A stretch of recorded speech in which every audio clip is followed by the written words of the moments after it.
Me llamo Simone Brandt y tengo 32 años. Recuerdo el momento exacto en que mi vida se dividió en dos versiones, la de la mujer que siempre guardaba silencio y la de la mujer que, por fin, decidió dejar de hacerlo. Era 24 de diciembre, un día antes de Navidad. Estaba de pie en la cocina de la casa de mis padres, en Cincinnati. Aún llevaba puesto mi abrigo después de manejar durante 2 horas desde Columbus, cuando mi padre entró con esa expresión que aprendí a temer desde que era niña. No era enojo. Era peor.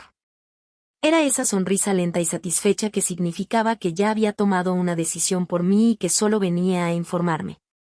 Se recargó en la barra de la cocina, cruzó los brazos y dijo, como si estuviera leyendo una lista del supermercado.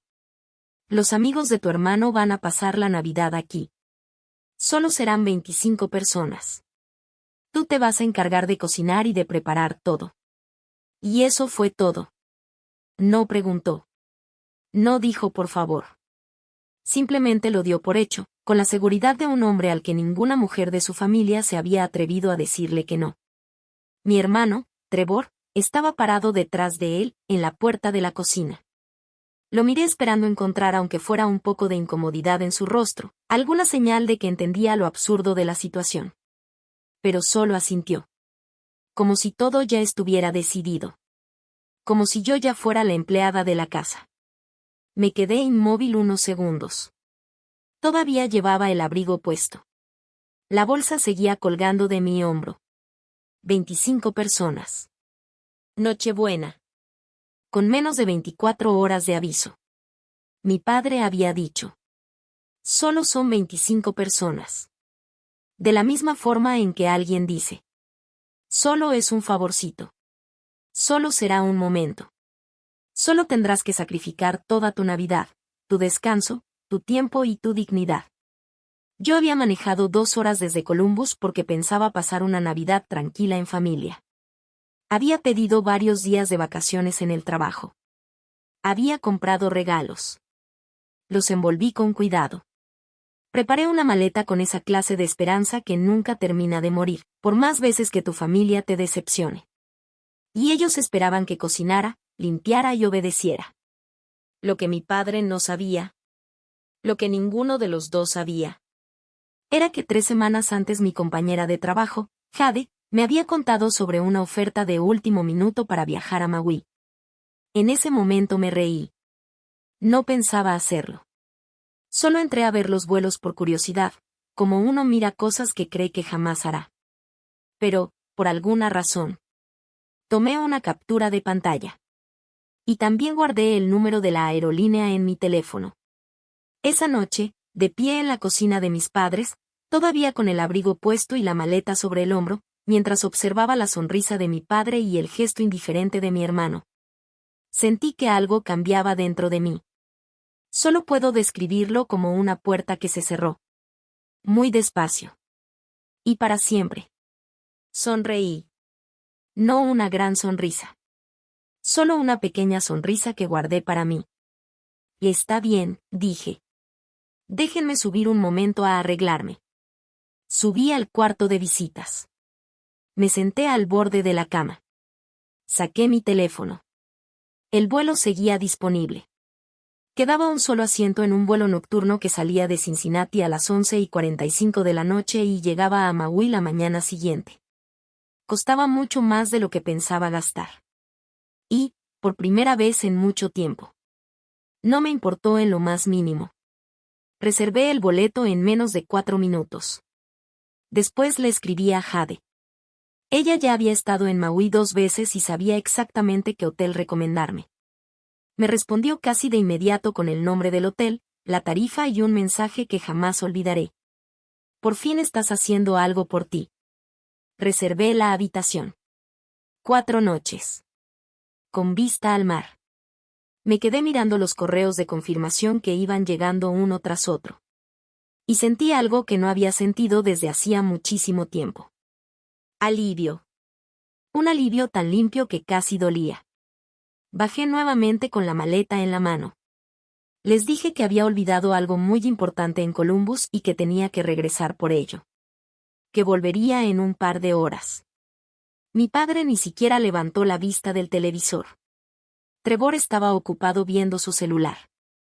Ninguno de los dos hizo preguntas. Porque jamás se les ocurrió pensar que yo pudiera estar mintiendo. Jamás imaginaron que la mujer a la que llevaban 32 años dando por sentada estaba a punto de salir de esa casa. Y de no regresar en toda la Navidad. Conduje hasta el aeropuerto con esa tranquilidad que solo llega cuando una decisión ya está completamente tomada. Sin dudas. Sin culpa. Sin ensayar disculpas en mi cabeza. Estacioné el coche. Documenté mi equipaje. Y me senté en la sala de espera a comer un sándwich carísimo acompañado de un refresco de jengibre. Y puedo decir con toda honestidad. Fue una de las mejores comidas de toda mi vida. No por la comida. Sino por lo que representaba. Estaba completamente sola en un aeropuerto, la víspera de Navidad. Y, por primera vez en muchos años, me sentía en paz. Mi teléfono comenzó a sonar alrededor de las 9 de la noche. Lo dejé ir al buzón de voz. Volvió a sonar a las 9:40. Después llamó mi mamá. Luego Trevor. Y más tarde un número desconocido llamó 2 veces. Supuse que era alguno de los amigos de Trevor preguntando dónde estaba la comida. Puse el teléfono en silencio. Lo guardé en mi bolsa. Y me quedé observando la pantalla de salidas hasta que anunciaron mi puerta de abordaje. Cuando ellos despertaron la mañana de Navidad y encontraron la cocina completamente vacía. Yo estaba sobrevolando el Océano Pacífico. Envuelta en una delgada cobija de la aerolínea. Mirando cómo salía el sol a través de la pequeña ventana del avión. Tiempo después, mi prima Reese me contó algo que había escuchado de mi tía. Cuando Trevor entró a la cocina y vio que no había absolutamente nada. Ni una olla sobre la estufa. Ni un solo platillo preparado. Su rostro perdió completamente el color. Pero la verdadera sorpresa todavía estaba por llegar. Aterricé en Maui la mañana de Navidad a las 9:47 de la mañana, hora local. Lo primero que sentí al bajar del avión fue el aire cálido. Un calor auténticamente tropical, pesado pero agradable, muy diferente al de cualquier otro lugar. No era ese calor sofocante del verano de regreso en casa, sino algo mucho más suave, como si el clima mismo me estuviera dando la bienvenida. Recogí mi maleta, encontré el transporte del hotel y durante todo el trayecto fui con la frente apoyada en la ventana, viendo pasar una palmera tras otra, sin pensar absolutamente en nada. Y ese fue el verdadero regalo que me había dado sin darme cuenta. Silencio dentro de mi propia cabeza. Por primera vez en años, no había una lista interminable de pendientes rondando mi mente. No había ansiedad por lo que alguien necesitara de mí. No existía ese zumbido constante de obligaciones que había sido el ruido de fondo de toda mi vida adulta. La habitación del hotel era pequeña. Pero la vista era inmensa. Me quedé casi 20 minutos parada en el estrecho balcón, simplemente contemplando el océano. El mar en Maui tiene un color que ninguna fotografía logra capturar por completo. Un azul verdoso profundo que cambia según la posición del sol. Permanecí ahí hasta que me cansaron las piernas. Después pedí servicio a la habitación, cené en el balcón usando mi pijama y me quedé dormida a media tarde con la puerta corrediza abierta, mientras el sonido de las olas del Pacífico llenaba la habitación. Cuando esa noche volví a activar el sonido de mi teléfono, tenía 31 llamadas perdidas. Mi padre había llamado 7 veces.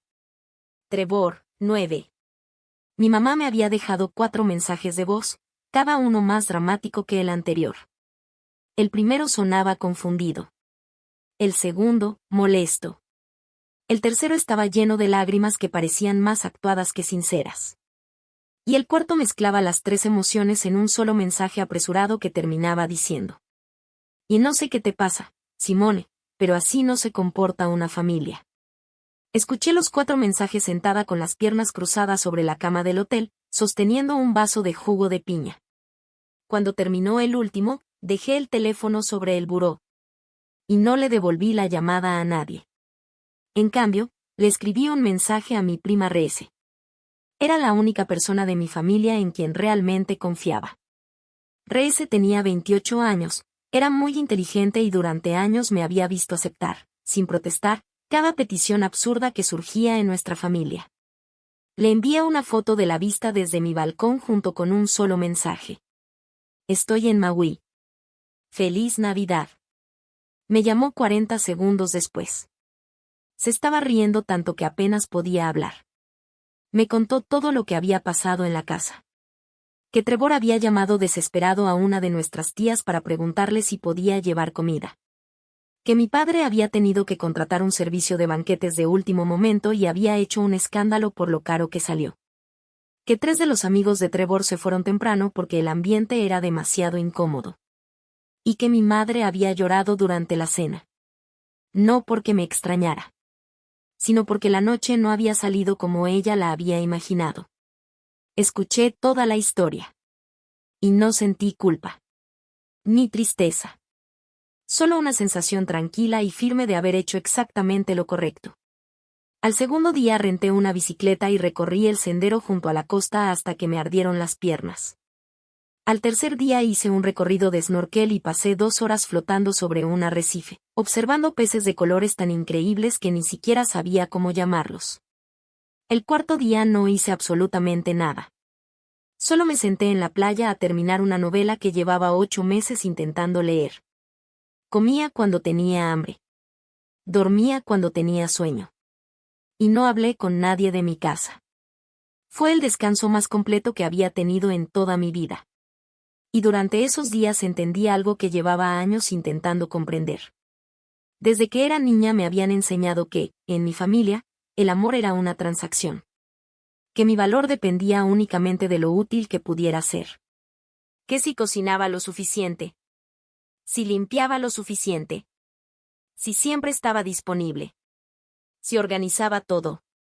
Si escondía mis propias necesidades en silencio. Entonces, algún día, recibiría amor a cambio. Pero 4 días sola en Maui me enseñaron una verdad muy distinta. Había estado invirtiendo toda mi vida en un sistema que jamás pensó devolverme nada. La sonrisa de mi padre aquella Nochebuena no había sido una crueldad aislada. Era el resumen perfecto de 32 años de una dinámica familiar en la que yo ya no estaba obligada a participar. Cuando regresé a casa me sentía diferente. Era difícil explicarlo. Pero, al parecer, era imposible no notarlo. El primer día que volví a la oficina después de las vacaciones, Jade me vio entrar y dijo: «Hay algo distinto en tu cara. Pareces menos tensa. Como si hubieras dejado de esperar que algo malo fuera a pasar». Mi padre volvió a llamarme una vez más, en enero. Esa vez contesté. Habló durante varios minutos sobre la decepción, la responsabilidad y el verdadero significado de la familia. Esperé pacientemente a que terminara. Y cuando finalmente guardó silencio, respondí con absoluta calma. No volveré a ser el personal de servicio en ningún evento familiar. Mi tiempo vale exactamente lo mismo que el de cualquier otra persona de esta familia. ¿Y si eso les resulta difícil de aceptar? Entonces tendremos que replantearnos la relación que tenemos. No me tembló la voz. Ni una sola vez. Mi padre colgó sin decir una palabra. Yo dejé el teléfono sobre la mesa. Me preparé una taza de té. Y permanecí unos minutos de pie en la cocina de mi propio departamento. En mi propia casa. En mi propia vida. Y sentí algo que, probablemente, era lo más parecido a la paz que había experimentado. Aquella Nochebuena sonreí. Ellos encontraron una cocina vacía. Y yo, por primera vez en toda mi vida, finalmente me encontré a mí misma.